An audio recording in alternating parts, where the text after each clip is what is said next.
Welcome to Macrocode. If you're new to this channel, consider subscribing. So today we are going to proceed and try to do something with our employees management API. So I want us to do caching in our API. So in our previous video, we were able to do pagination. So we were able to pass a page size and the page number. So here you can say 10 and you can say here 5. If we execute, then we get the number of records that we've requested. So the page index is 5, the total pages is 10. That is the page size. And then it has previous pages and it has next pages. So we also have different endpoints. So here we have the post, we have the get. So you can get a record by an ID, and you can see we are able to retrieve that. Then you have the put. So here you can update a record and also delete. So this is how our code looks like. So this is .NET 10. So for those who are watching this video for the first time, so what I want us to do today, so we have our employees controller. This is our controller. We have our model, and here we have our employees model. Then we have our paginated list response. So this is how it looks like, and we have our API response. Actually, we didn't use this. And now if we go to our app settings, you'll see our connection to the database. So what I want us to do is to do caching. So I want us to do caching in our API today. So caching is a very crucial technique for improving the performance and responsiveness of our web APIs. That's actually by storing frequently accessed data in the memory. So in a Speed.NET Core Web API, you can easily implement in-memory caching using the in-memory interface provided by the framework. So here, if we can do, so I want us to do something so that you're able to see how that works. So I'll just come to my controller here, then we can do private read only. So I'll just do read only, then I can say iMemory, memory. So this should be so this should be, let me just exit. So this should be iMemory caching. So this is the iMemory, which you actually get by the Microsoft extension caching memory. Then I can do here memory cache, memory cache. Then here I'll just copy this and inject it here. Then you can say this is a memory cache. Then I can assign it here. So this is actually used to access those records that are frequently accessed, and you can actually store them in the memory. So for example, I'm going to demonstrate that with one of these endpoints, and that is when you are trying to retrieve an employee record. So this is you get an employee by an ID. So here, what we need to do here, as you can see here, we have the employee, and we are actually accessing the database. So instead of doing this, we can do if. So we can say if, and you can see what our IntelliSense is telling us. So you can say if memory try get value. So this product, we can say this one, we can actually call it, can do this, and we can say this is employee underscore, then I can do here ID. So that is our key. Then you have employee, then cached employee, then return employee.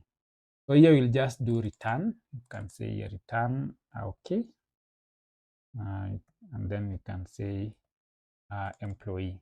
But else, that is now when we try to access the database. I think it's we'll do here else, and now else forms part of what we have here. So we'll just do that, and now we also do here else return. This one will also do okay, and we do employee. So this one will, in the controller, so it will check if the employee with a specified ID actually exists in the cache. Then if it founds the employee in the cache, then it will actually retrieve for us instead of fetching the employee from the database. So it will reduce the number of seconds for you when trying to get this. So you can actually do another option. So we can try to add some changes. So the changes, we can try to modify this, and let's just do here, we can say variable cache, you can say cache key. Then our key will be this employee. Then instead of using it here, we can just replace this with the key. So you can say this is cache key. Then we'll have, so the next thing here is we can do here is, let me just do here, instead of doing that, we can do here. So you can set the times. So you can say variable cache, cache options. Then I'll say new memory. You can see new memory cache entry options. So you can set a sliding expiry. You can put the timeline and slide absolute expiration. You can also put minutes. So you can see here, it can take up to almost 10 minutes or even an hour. Then we can set. So here we can say, you can do memory cache, then we can set that. So you can say set cache, then cached employee, then cached options. Then we can now return our cached. So if we try to reload this, we should be able to, we can try with the one of the employee. We'll just put our breakpoint here. So go to our API. So let's try to get one of the employee here, which is, let's try ID 20. If we execute, so there's something it is telling us, unable to resolve the service. Very correct. So there's something we need to add. So if you come to our app, we miss something. We need to go to our program.cs, and here we need to configure the caching service.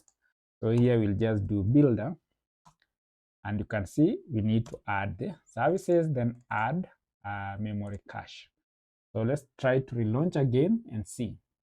So once you do that, go back, try to get the employee by ID. So I'll do here ID 20, and if I execute, you can see our cache ID is employee underscore ID 20.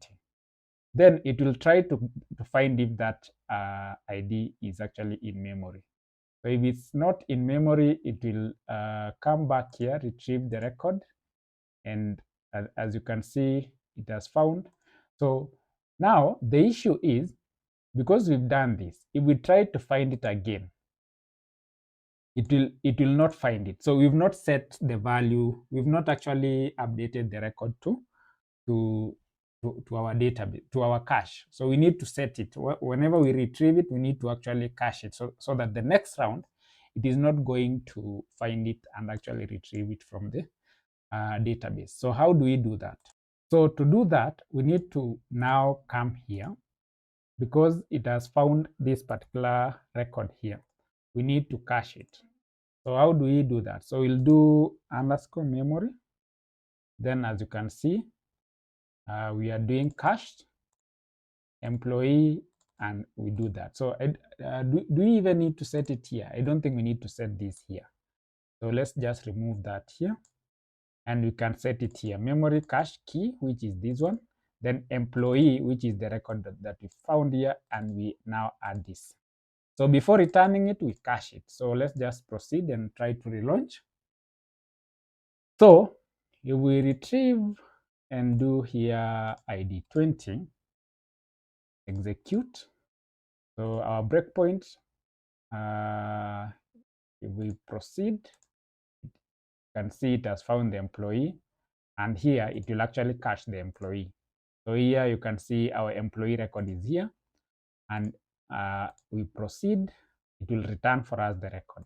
So the next time we try, it will not get to the database. So if we come here, it will hit here. So you see this is our employee ID cached. You can see here the cached is null. So if we try to proceed, you can see now our cached has a value. So you can see it already has the employee. So it won't get to the database level. Instead, it will return for us the cached value. And if we proceed, we already have the same record. So if we try again, it will do the same thing. So until that particular time that we provided here expires, then it will try to retrieve the record from the database. So that is how you do caching. And this actually has its own advantages and also disadvantages. In case your record is being updated frequently, then you might not be able to get the correct result if you are caching the records. So you'll need to actually check that and how you want to retrieve your records in case caching applies to the project that you are working on. But it depends on how you want this done. So this is how you do caching. So we've used the iMemory cache. So you just inject it here. You retrieve you provide it with a key. And then in case the record exists in our memory, then you retrieve it.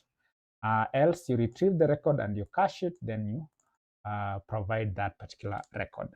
So I think that is it in a simple way on how you can do caching in your ASP.NET Core Web API. So we notice 90% of you guys are watching our videos and you haven't subscribed. So if you're one of them, please consider subscribing and like the video.